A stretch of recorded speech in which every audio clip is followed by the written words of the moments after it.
Hai hai hai, kembali dengan ide kreatif seserahan. Yeay! Pada video sebelumnya, Nyentri sudah memberikan tutorial cara menghiasi kota Mika dengan kain tile.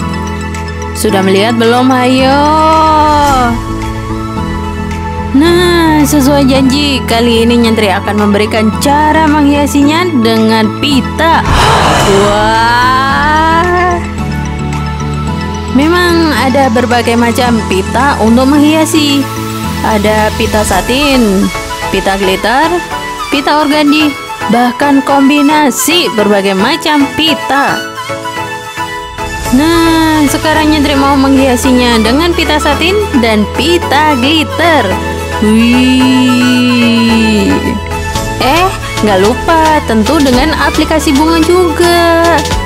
Ingin tahu caranya? Yuk kita simak video ini.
Selanjutnya